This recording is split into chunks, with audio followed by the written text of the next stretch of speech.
Mateo capítulo 5, en el versículo 1, viendo la multitud, subió al monte y sentándose vinieron a él sus discípulos. Y abriendo su boca les enseñaba diciendo: Bienaventurados los pobres en espíritu, porque de ellos es el reino de los cielos. Bienaventurados los que lloran, porque ellos recibirán consolación. Bienaventurados los mansos, porque ellos recibirán la tierra por heredad. Bienaventurados los que tienen hambre y sed de justicia, porque ellos serán saciados. Bienaventurados los misericordiosos, porque ellos alcanzarán misericordia. Bienaventurados los de limpio corazón, porque ellos verán a Dios. Bienaventurados los pacificadores, porque ellos serán llamados hijos de Dios. Bienaventurados los que padecen persecución por causa de la justicia, porque de ellos es el reino de los cielos. Bienaventurados sois cuando por mi causa os vituperen y os persigan y digan toda clase de mal contra vosotros mintiendo. Gozaos y alegraos, porque vuestro galardón es grande en los cielos, porque así persiguieron a los profetas que fueron antes de vosotros. Muy bien. Vamos a intentar exponer todo el sermón del versículo 1 al versículo 12, lo que conocemos nosotros como las bienaventuranzas. Como lo dije en otra ocasión, cada una precede a la otra y cada una se alimenta de la otra, lleva una mutua edificación, y no me detendré en los hechos teológicos, que son muchos, son bastante aquellos datos que podrían causar algunas confusiones con respecto al lugar, a la comparación con otros sermones, con respecto a cuántas bienaventuranzas son en verdad. En fin, podemos sacar conjeturas y podemos ir a la historia y ver qué opinan algunos eruditos al respecto, pero más bien yo quiero que enfoquen su corazón en lo que está dentro en sí mismo del sermón. Quiero que sean verdaderamente edificados a una conciencia espiritual, ¿sí? Con el fin de que cada uno de ustedes crezca en el conocimiento de la palabra del Señor, con el fin de ponerla en práctica, poder alimentarse de lo que nuestro mismo Señor Jesucristo dijo, y la llevemos más al campo aplicativo. Así que voy a ir desarrollando este sermón, que estará enfocada única y exclusivamente en las bienaventuranzas, desde el versículo 1, donde nuestro Señor Jesucristo, o palabras del mismo Mateo, dice: y viendo Jesús las multitudes, sube a un monte, y habiéndose sentado, se acercan sus discípulos. El Señor va a empezar a dar un sermón. El sermón tiene un objetivo, y el objetivo está dentro de la narrativa del versículo 1, que está dirigido a sus discípulos. Se dirige a sus discípulos nuestro Señor Jesucristo, y en el versículo 2 dice: abriendo su boca les enseñaba diciendo. El segundo objetivo dentro de lo que está en el mismo sermón es enseñar. Nuestro Señor Jesucristo se sienta no porque no aguantase estar parado, porque como conocemos históricamente, por lo regular en las sinagogas se predicaba de una forma parada. Ahorita estoy predicando parado, y el Señor toma más bien la postura de un rabí, de un maestro, y Él se dirige a sus discípulos y abre su boca enseñándoles. El fin es enseñarles. Es decir, ustedes aquí en este momento, al estar expuestos a esta breve predicación de las bienaventuranzas, el único fin es de que ustedes sean edificados, sean construidos espiritualmente. No es que alguno de ustedes se entretenga, no es que alguno de ustedes se vaya por un lado sapiensal, más bien es ser edificados en el reino de Dios, ser edificados en el reino de los cielos. Como yo lo dije anteriormente, las bienaventuranzas no están únicamente colocadas una sobre otra al azar, sino más bien ustedes se van a dar cuenta que cada una brota de la otra, como si cada una dependiese de la que le precede. Es decir, bienaventurados los que lloran, surge de bienaventurados los que son pobres en espíritu. Ustedes se deberían preguntar, ¿por qué lloran?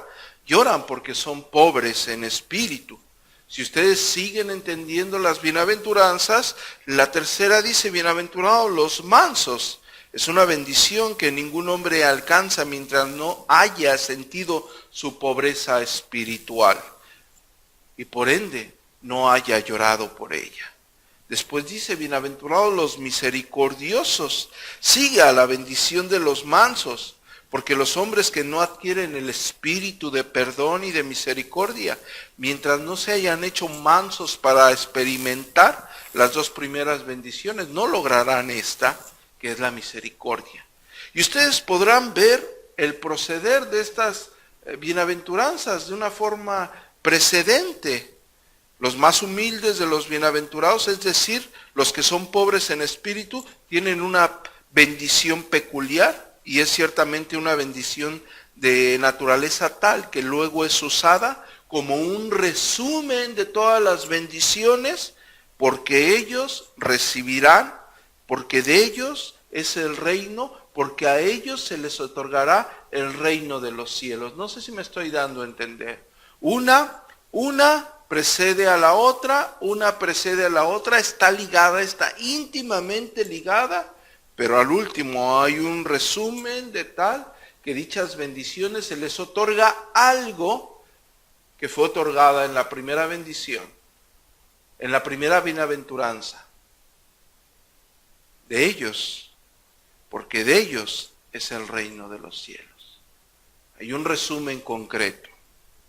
Y como lo dije anteriormente, esto está enfocado directamente a alguien que ya adquirió. Es decir, es a alguien que ya ha adquirido esto. Bienaventurados. Bienaventurados son, no serán. Bienaventurados son los pobres en espíritu, no serán los pobres en espíritu. Estamos hablando de un hecho actual, una bendición, una bienaventuranza. En el griego koiné la palabra makarios, dichoso, una bendición en gran manera que ya adquirieron, que ya es de ustedes, que ya es de las personas que han profesado el cristianismo. No está hablando de una bendición, de una bienaventuranza a alguien que después la poseerá. No. Ya son bienaventurados, ya son dichosos.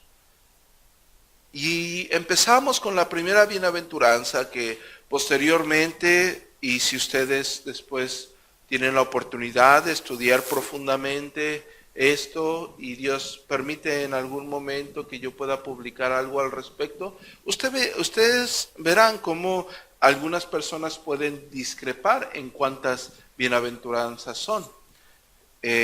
No nos meteremos ahorita a eso, aunque posteriormente quizás alguno se pueda inclinar a cuestionarse eso, sino más bien, como lo dije, concretamente lo aplicaremos. La primera dice que son bienaventurados, que son dichosos, que son muy bendecidos los pobres en espíritus, porque de ello es el reino de los cielos. Pobres en espíritu es darse cuenta de que no tengo nada, de que no soy nada, de que no puedo hacer nada sin la gracia de Dios. Es alguien que ve su miseria, es alguien que la entiende por la obra divina de su gracia. Y esto yo quiero que lo recuerden como aquella parábola, yo creo que es de las más conocidas que hay en la Biblia. Incluso una persona que no conoce mucho de las Sagradas Escrituras la ha escuchado alguna vez, y yo hablo de la parábola del hijo pródigo. ¿Quién no recuerda aquel hijo insensato, imprudente, que le pide a su padre su herencia en vida, y este hombre va y malgasta todo todo lo desperdicia en sus placeres mundanos, pero la Escritura dice en el versículo 14 del capítulo 15 del Evangelio según San Lucas, que cuando hubo malgastado todo vino una gran hambre en aquella provincia y le empieza a faltar a aquel hijo imprudente, y dice la Escritura que fue y se arrimó a uno de los ciudadanos de aquella tierra, el cual envió una hacienda para que apacentase cerdos. Como todos sabemos, los cerdos era un animal abominable para los judíos. Esto habla de la miseria en la cual se encontraba este hijo imprudente. En el versículo 16 del capítulo 15 de Lucas dice: y deseando llenar su vientre de las algarrobas que comían los cerdos, pero nadie le daba. Y volviendo en sí, dijo: cuántos jornaleros en casa de mi padre tienen abundancia de pan, y he aquí, yo perezco de hambre. Me levantaré e iré a mi padre y diré: Padre, he pecado contra el cielo y contra ti, no soy digno de ser llamado tu hijo. Tuvo que reconocer aquella pobreza. En este caso, la parábola da a entender en un hecho práctico, pero si nosotros lo queremos ver en el sentido espiritual, en el cual nos estamos basando en Mateo, en el capítulo 5, versículo 3, bienaventurados los pobres en espíritu. Estamos hablando de personas que reconocen su ruina espiritual, que reconocen una necesidad que antes no podían ver, que ven su miseria en tal. Estamos hablando de estas personas. Reconocen que están arruinados completamente. Estoy hablando espiritualmente. No estoy hablando económicamente, no estoy hablando físicamente, no estoy hablando intelectualmente. Bienaventurados son los pobres en espíritu, porque de ellos es el reino de los cielos. Alguien que ha reconocido esa miseria únicamente es alguien que por la gracia de Dios ha sido sellado con el Santo Espíritu de la promesa, como lo dice el apóstol Pablo en Efesios en el capítulo 1 versículo 13, habiendo oído la palabra de verdad del evangelio de vuestra salvación y habiendo creído en él, fuimos sellados con el Santo Espíritu de la promesa. Estamos hablando de alguien que ha nacido de nuevo. Estamos hablando de alguien que verdaderamente se ha arrepentido de sus pecados. Estamos hablando de alguien que sufre, que le duele quién es verdaderamente. Y de ellos es el reino de los cielos. Y la segunda parábola, la segunda bienaventuranza, continuando el desarrollo, después de haber enfocado en aquellos que son miserables espiritualmente, que se han dado cuenta de su misericordia, después dice que bienaventurados son los que lloran, porque ellos serán consolados. Yo me preguntaré y les arrojaré esta pregunta: ¿por qué son bienaventurados si lloran?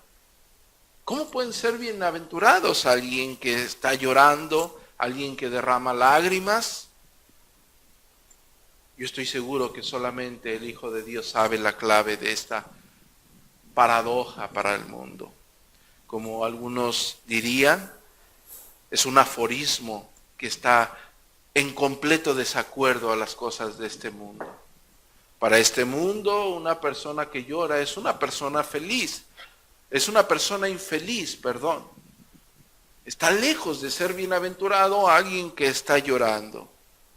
El llanto del que está hablando la bienaventuranza en el versículo 4 es de alguien que ha reconocido esa miseria espiritual, esa pobreza espiritual. Bienaventurados son porque ustedes han reconocido esa necesidad, porque han reconocido esa vileza en ustedes, porque han visto su miseria espiritual y por ello lloran. Porque solamente un cristiano ha llorado por su pecado. Una persona que no es cristiana no llora por su pecado, se deleita en él, se deleita en su proceder inmundo, vago, indigno de la gloria de Dios. Se ríe de ellos, se jacta de su pecado. Una persona que ha reconocido su miseria espiritual, no. Un verdadero cristiano llora por su pecado, le duele su pecado. Pero por eso la bienaventuranza dice que ellos, esos que lloran por su pecado, esos que lloran por su pecado, serán consolados. Es como la parábola del fariseo y el publicano, cuando nuestro Señor Jesucristo les pregunta, ¿ustedes quién cree que será justificado? ¿Aquel que se jactó de las cosas que hacía, que le brindó un currículum a Dios? ¿O aquel publicano miserable que reconoció su miseria? La ruina propia del corazón lo hace llorar a todo hombre. Como el apóstol Pablo diría en Romanos capítulo 7, versículo 24, miserable de mí, ¿quién me librará de este cuerpo de muerte?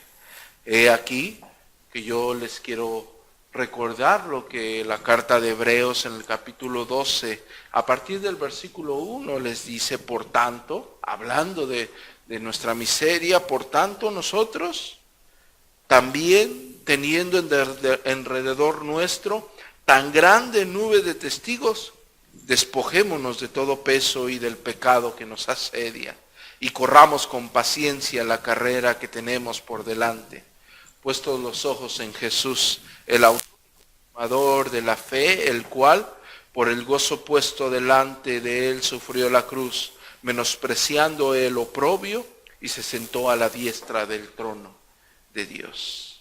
Entre más cercanos vivamos cada uno de nosotros a la gloria de Dios, entre más de rodillas andemos suplicando por su misericordia, más veremos nuestra miseria, más veremos nuestro pecado, más veremos quiénes somos verdaderamente ante los ojos de Dios y nos dejaremos de andar jactando de nuestro pulcro proceder.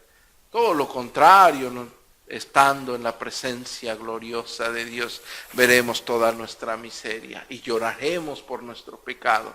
No hay cristiano que no llore por su pecado.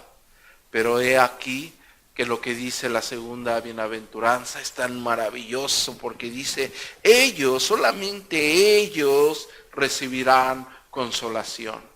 Qué cosa tan grande que en el texto de Mateo, en el capítulo 5, en el versículo 4, la palabra que se está usando para hablar de consolación es la palabra en el griego koiné, parakletos, que es la misma que se usa para hablar del Espíritu Santo cuando dice, vendrá sobre vosotros el Consolador, el parakletos, aquel que nos consuela. Esta consolación divina trae paz a la vida del creyente. Paz que solamente surge o que solamente brota por la gracia de Dios, por el Espíritu Santo. No va a tener paz ese hombre que ha visto su pecado. Judas no tuvo paz.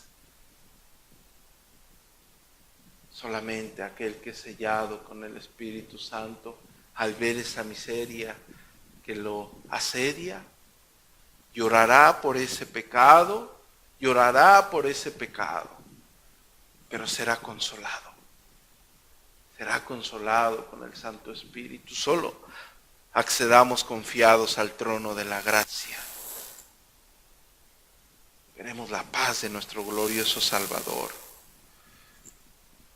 El apóstol Pablo le dice a los Corintios en el capítulo 6, versículo 10, como entristecidos, mas siempre gozosos, como pobres, mas enriqueciendo a muchos, como no teniendo nada, mas poseyéndolo todo.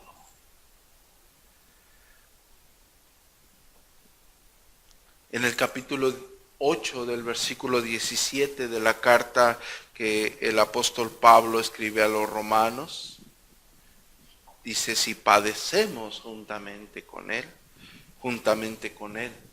seremos glorificados. En su segunda carta a Corintios, en el capítulo 7, en el versículo 10, dice, porque la tristeza que es según Dios, no la del mundo, La tristeza, que según Dios, produce arrepentimiento para salvación. Esos que lloran, esos que vieron su miseria espiritual, esos pobres en espíritu, de ellos será el reino de los cielos. Esos que son pobres en espíritu y han visto su miseria, lloran por su pecado. Y esos que lloran por su pecado serán consolados. Eso es lo que enseña la Escritura. Y posteriormente sigue la bienaventuranza en el versículo 5, donde dice: dichosos, bienaventurados los humildes, los mansos. Usa la palabra praus, humilde, manso, apacible.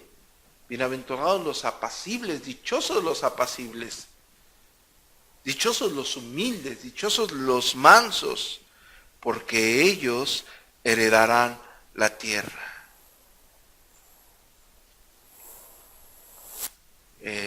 La carta que el apóstol Pablo escribe a los Gálatas nos deja en claro, sin ninguna opción para hacernos a un lado, que esto es un fruto del Espíritu Santo. En el capítulo 5, versículo 22 dice: mas el fruto del Espíritu es amor, gozo, paz, paciencia, benignidad, bondad, fe, mansedumbre y templanza. Contra tales cosas no hay ley. Por tanto, es completamente inaceptable a la luz de las Escrituras un corazón orgulloso. Ese no es un corazón de alguien pobre en espíritu y que ha llorado por su pecado. Ese no es el corazón de un cristiano, no nos engañemos. Ha sido pobre en espíritu, ha visto su miseria, ha llorado por su pecado. Eso ha producido algo. Y esos hombres son mansos, humildes. Ellos heredarán la tierra, porque ellos recibirán la tierra por heredad.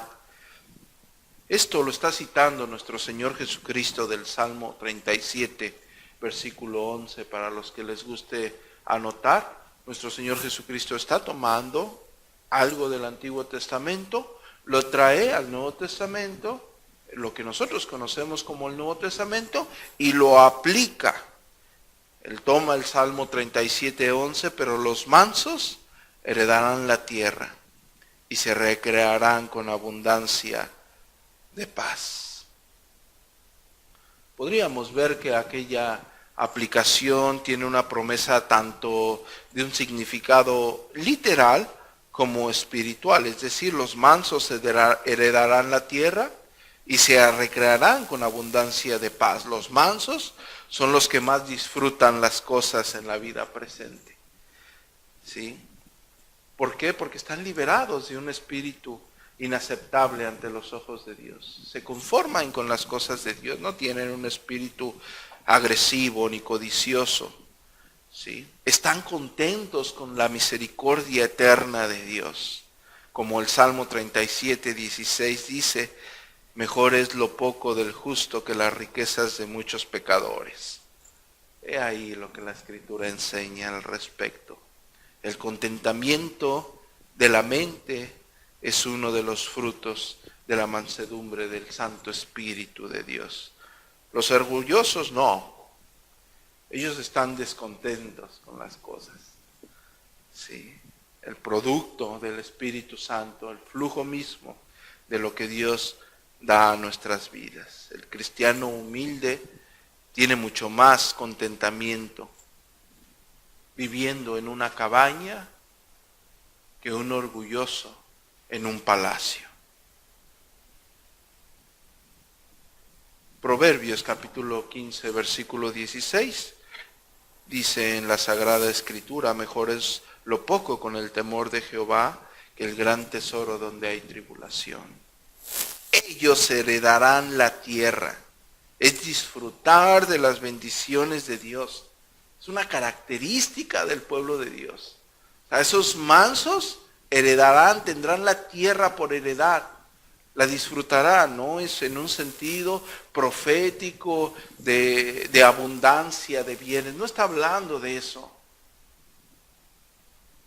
No está hablando de que aquellas personas que son mansas poseerán 10,000 hectáreas y tendrán para construir esas 10,000 hectáreas. No está hablando de eso. Absolutamente no está hablando. Está hablando de poseerla, de disfrutarla, de tenerla, de gozarla. Pero esta solamente es un producto de aquellos que han sido sellados con el Santo Espíritu de Dios. Por eso el apóstol Pablo le dice a los romanos en el capítulo 8, versículo 17, y si hijos, también herederos, herederos de Dios y coherederos con Cristo, si es que padecemos juntamente con Él, para que juntamente con Él sean glorificados. Aquí también el apóstol Pedro en su segunda carta, en el capítulo 3, también hace una referencia al hecho de que los mansos, al fin de cuentas, van a heredar la tierra. En este caso, él habla de la tierra nueva en la cual mora la justicia. Es por ello que yo estoy hablando que esa bienaventuranza en su intrínseco aplicar tiene una promesa espiritual como literal. El apóstol Pedro dice, pero nosotros esperamos según sus promesas cielos nuevos y tierra nueva en los cuales mora la justicia. Está hablando de los mansos, no está hablando de los débiles, no está hablando al hablar de mansedumbre y humildad, no hablamos de debilidad, no hablamos de pasibilidad. Humildes, mansos, pacientes para hacer el bien. Ellos heredarán la tierra del nuevo pacto, como lo dice Romanos capítulo 4, versículo 3, porque no por la ley fue dada a Abraham o a su descendencia la promesa que sería heredero del mundo, sino por la justicia de la fe. Los mansos heredarán o tendrán la tierra por heredad. Algo que nuestro Señor Jesucristo está aplicando de los salmos.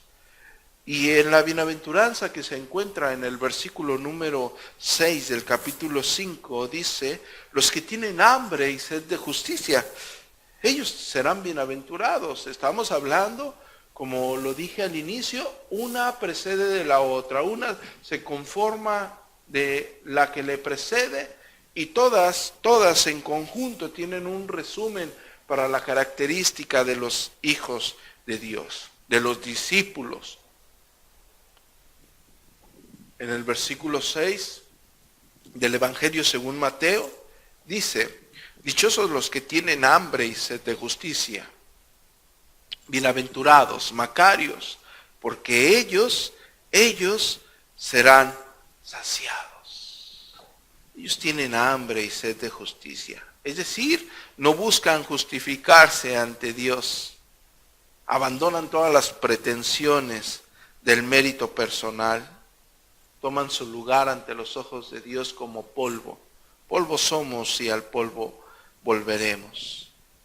La justicia de Dios en las Escrituras es un sinónimo de la salvación de Dios, como lo dice Isaías en el capítulo 51, verso 5, cercana está mi justicia. Ha salido mi salvación y mis brazos juzgarán a los pueblos. A mí me esperan los de la costa y en mi brazo ponen su esperanza. En el versículo 1 del capítulo 56 del libro de Isaías dice, así dijo Jehová, guardad derecho y haced mi justicia, porque cercana está mi salvación para venir y mi justicia para manifestarse. En el versículo 10, en la parte A del capítulo 61 del mismo profeta, dice, en gran manera me gozaré en Jehová, mi alma se alegrará en mi Dios, porque he visto con vestiduras de salvación, me rodeó ¿con qué? Con manto de justicia. En el capítulo 45, en el versículo 8, rociad cielos de arriba y las nubes destilen la justicia. Abráse la tierra y produzcase la salvación y la justicia.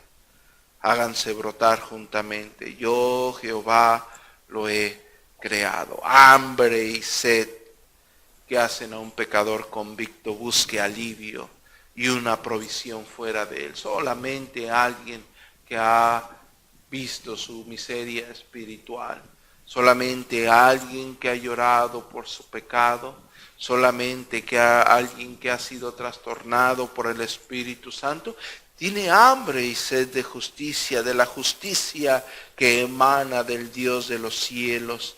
Pero también esa bienaventuranza, como todas, dan, invitan, ofrecen una consolación, porque ellos serán saciados con esa justicia divina de Dios.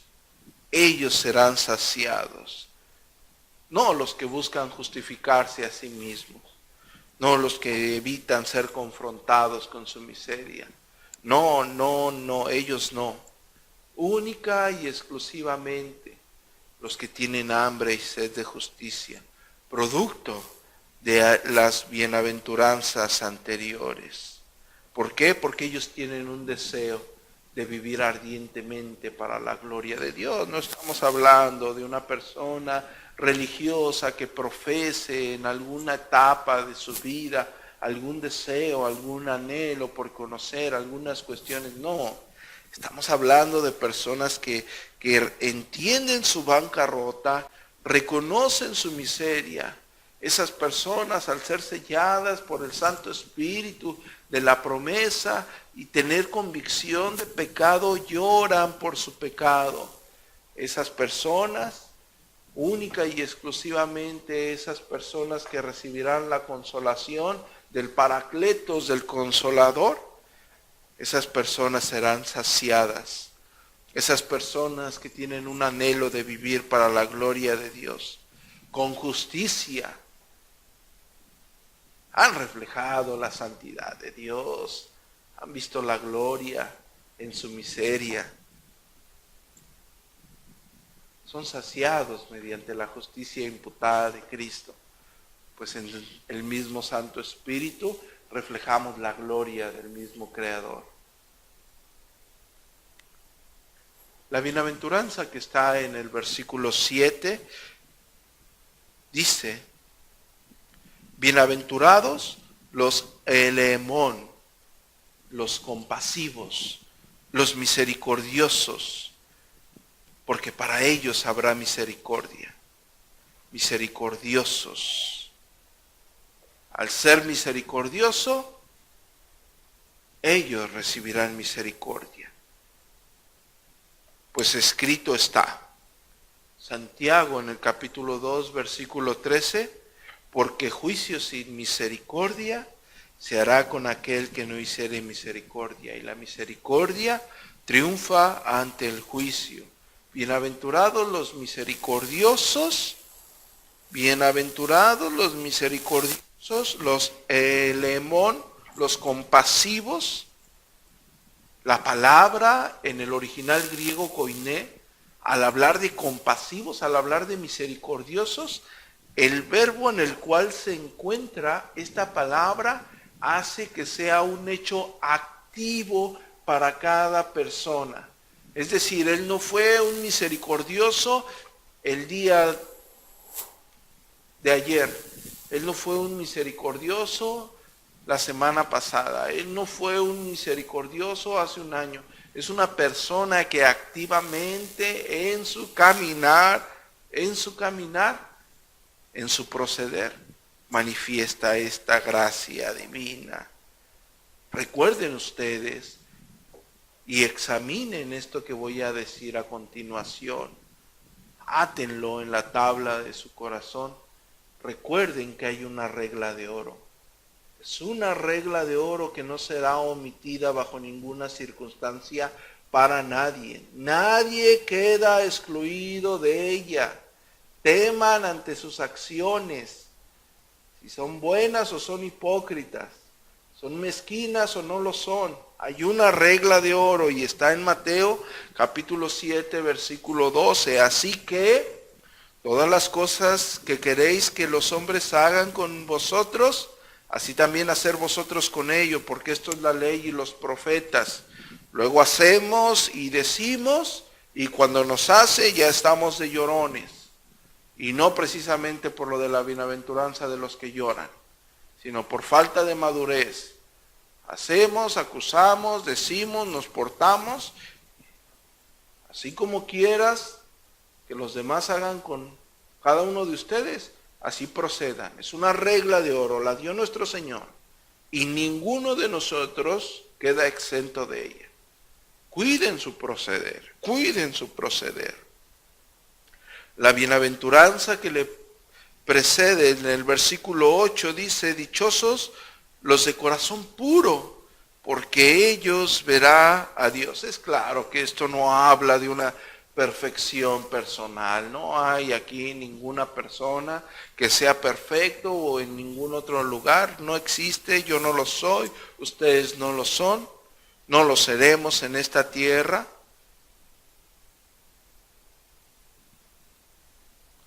Nadie, ninguno de nosotros, de hecho el apóstol Pablo dice, no es que yo ya la haya alcanzado, ¿sí? El único perfecto fue nuestro glorioso Salvador, el único.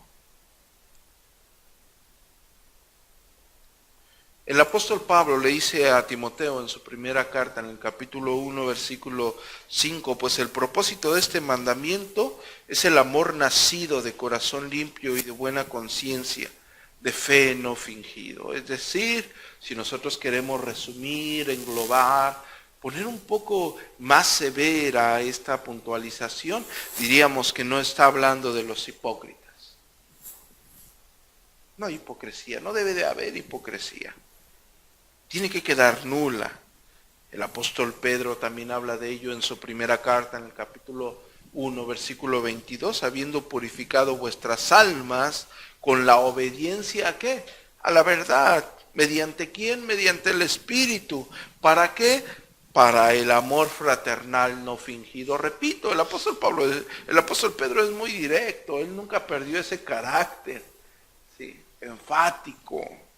Dice, habiendo purificado vuestras almas por la obediencia a la verdad. Pero él no se atribuye eso a un hecho intrínseco en nuestra acción, sino al Espíritu Santo. Porque él dice, mediante el Espíritu, pero hay un fin para ello. El fin es el amor fraternal, no fingido. ¿Sí? Hay un fin, el cual cada uno de nosotros día a día debe de meditar. ¿En qué? En el amor fraternal no fingido. Por eso, amaos unos a otros entrañablemente, ¿de qué? De corazón puro, es decir, sin hipocresías, sin falsedades, sin máscaras, siendo renacidos, no de simiente corruptible, sino de incorruptible por la palabra de Dios que vive y permanece para siempre. Ellos, no los hipócritas, ellos verán a Dios. Ellos, únicamente ellos. No estamos hablando de personas perfectas, claro está. Estamos hablando de personas con una cantidad incontable de defectos y de errores como tú y como yo. ¿Sí? Pero de un proceder honorable ante los ojos de Dios, con la convicción entera que al que les daremos cuenta es a Dios mismo. Con la convicción entera. Ellos verán a Dios, como nuestro glorioso Salvador dice en el Evangelio según San Juan, en el capítulo 17, en el versículo 24, él dice, Padre, aquellos que me has dado, quiero que donde yo estoy, ellos estén conmigo, para que vean mi gloria que me has dado, porque me has amado desde antes de la fundación del mundo. Solamente ellos verán a Dios. Y el versículo 9 del Evangelio según Mateo dice que los siguientes o la siguiente descripción en las bienaventuranzas son los que hacen paz. Dichosos, bienaventurados, bendecidos enteramente los que hacen paz, los pacificadores. La palabra en el griego koiné que se está usando para esta bienaventuranza, para describir a estos bienaventurados, es eirenopsis, ¿sí? Que significa hacedor de paz. Estos serán llamados hijos de Dios.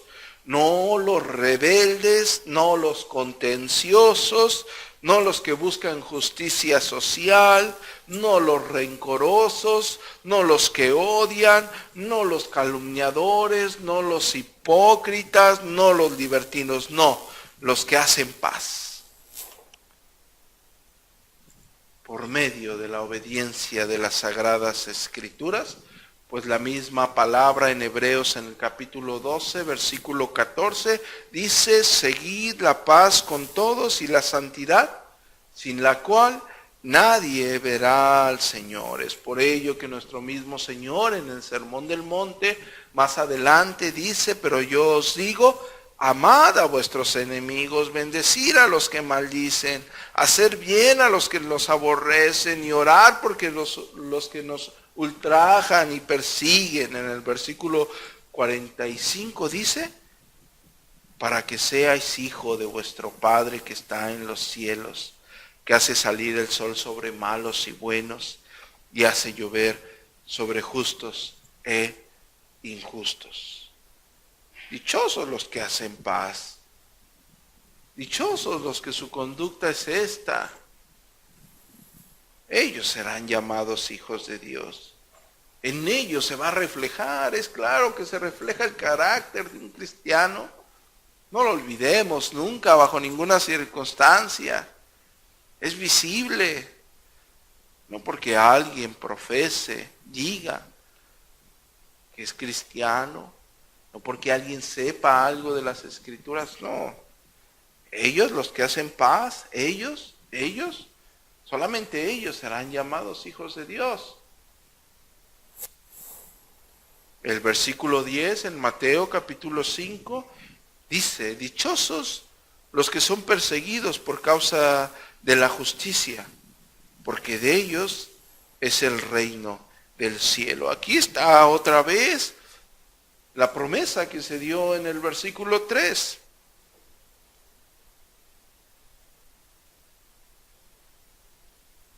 Son perseguidos por su profesión de fe, que a su vez, como lo dije anteriormente, es reflejada en su forma de vida. Podemos considerar, yo creo, de una forma muy seria y traer a este sermón las palabras del apóstol Pedro en el capítulo 4, versículo 12. Amados, no os sorprendáis del fuego de prueba que os ha sobrevenido, como si alguna cosa extraña aconteciese, sino gozaos por cuanto sois partícipe de los padecimientos de Cristo, para que también en la revelación de su gloria os sacies con gran alegría. Si sois vituperados por el nombre de Cristo, sois bienaventurados. Es lo que está diciendo el apóstol Pedro. Él no se lo inventó. Él estuvo ahí en el Sermón del Monte. Él se deleitó con las palabras de nuestro glorioso Salvador en primer plano. Él entendía esto. Porque el glorioso Espíritu de Dios reposa sobre vosotros. Ciertamente de parte de ellos, Él es blasfemado, pero por vosotros es glorificado. Y si volteamos a ver las palabras de Santiago, en el capítulo 5, versículo 10, hermanos míos, tomad como ejemplo la aflicción y de paciencia de los profetas que hablaron en el nombre del Señor. He aquí, tenemos por bienaventurados a los que sufren.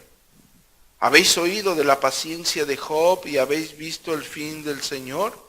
Que el Señor es muy misericordioso y compasivo. Hermanos, resumimos una congruente relación de cada bienaventuranza que como fin tiene describir al verdadero cristiano que hay un énfasis en el hecho de que solamente una persona que verdaderamente ha nacido de nuevo, una persona que verdaderamente es cristiano, los posee. Lo he dicho, alguien puede poseer religión, alguien puede poseer conocimiento, alguien puede poseer doctrina, pero aquí está una característica dada por nuestro glorioso Salvador, en lo que nosotros conocemos como el inicio del Sermón del Monte, las bienaventuranzas, donde se refleja esto de una forma clara, leal. Y posteriormente habla de aquellos que sufren persecución, ¿sí?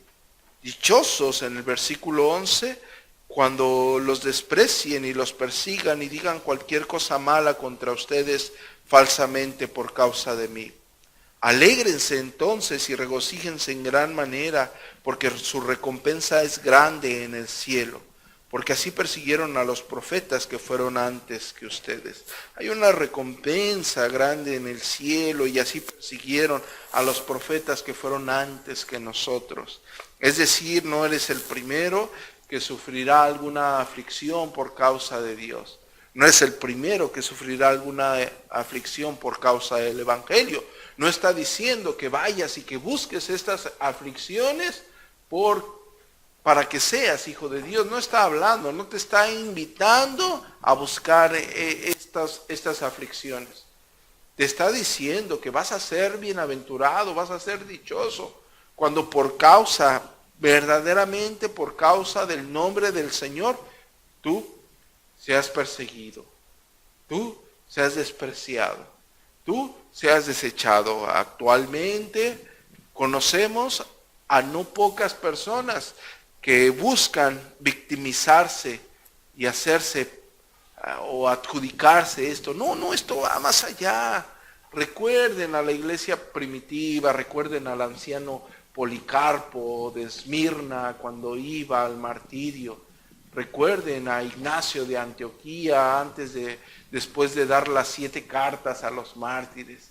Recuerden a todos aquellos cristianos en la iglesia primitiva que fueron perseguidos, que fueron vituperados. Recuerden cómo murieron los apóstoles. Recuerden cómo la iglesia fue perseguida en tiempo de la Reforma. Recuerden que actualmente hay personas que verdaderamente son perseguidas, son asesinadas en otros países donde se prohíbe el cristianismo. De eso está hablando.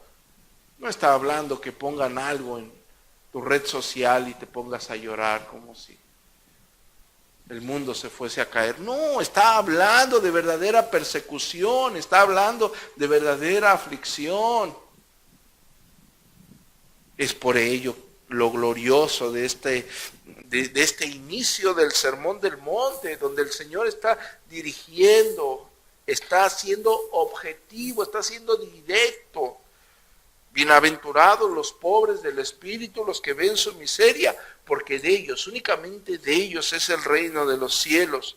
Los que lloran por esa miseria también son bienaventurados, porque únicamente ellos recibirán consolación, paracletos, por medio del Consolador.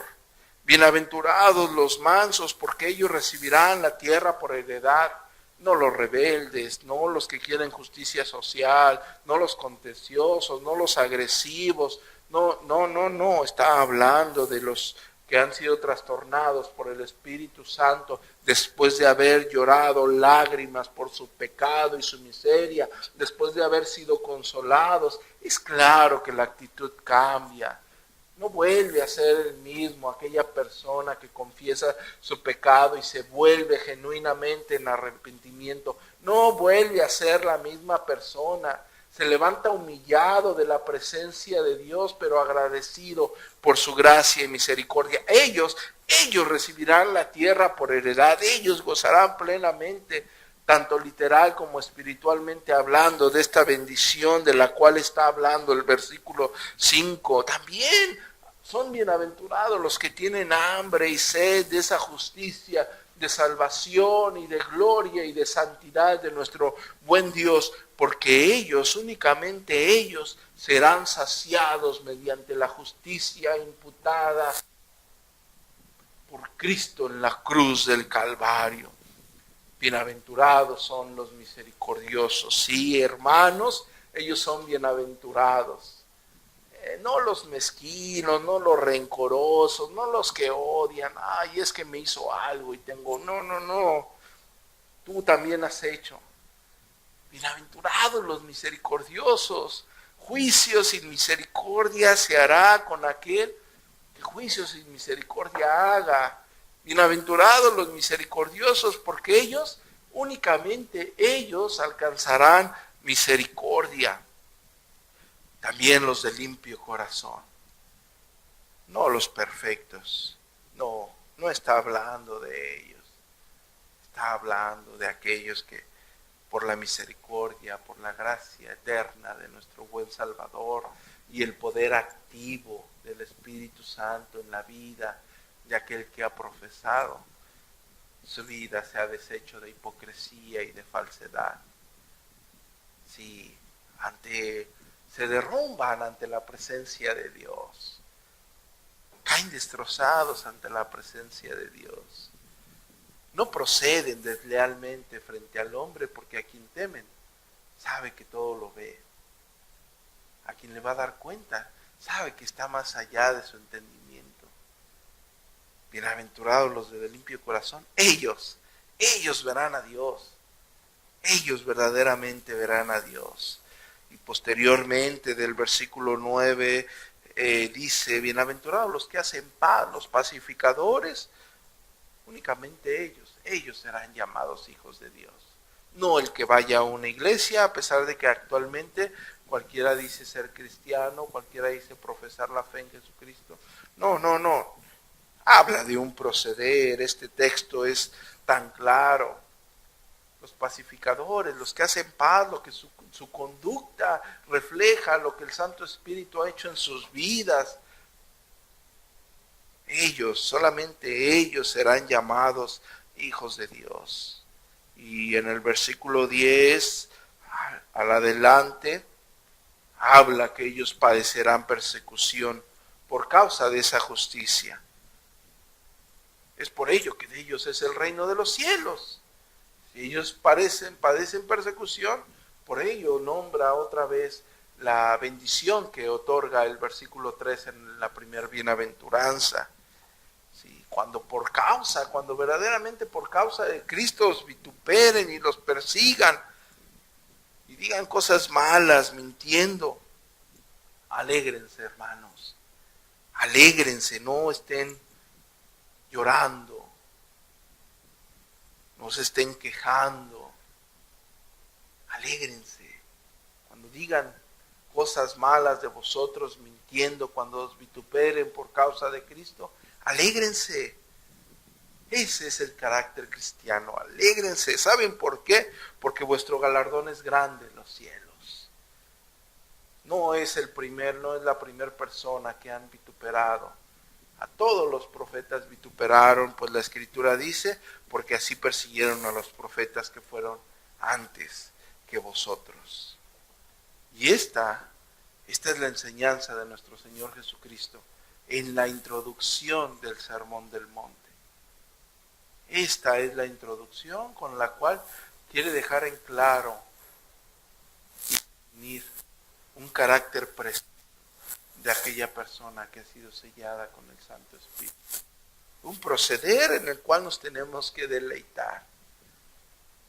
No habló de personas perfectas esta bienaventuranza. Habló de personas miserables que fueron saciadas con la justicia de Dios. Habló de personas agradecidas por la misericordia de Dios, no de labios para afuera. Esto aquí no, aquí lo llevó a lo práctico nuestro Señor, el que conoce los corazones perversos de cada uno de nosotros. Lo llevó a lo práctico, lo llevó al hecho. Por eso dio características visibles. Por eso dio características que cada uno de nosotros de una forma práctica podemos ver. Tú ves cuando alguien es misericordioso. También ves cuando alguien es mezquino, cuando alguien odia, cuando alguien es rencoroso. Tú lo ves. Tú ves cuando alguien verdaderamente con sus errores trata de proceder de una forma honorable y recta ante los ojos de Dios, pero también ves cuando alguien es hipócrita.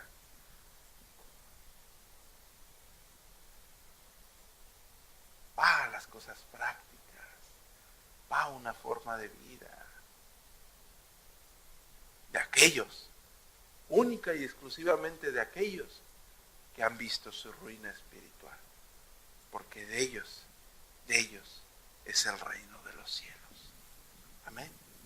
Oramos.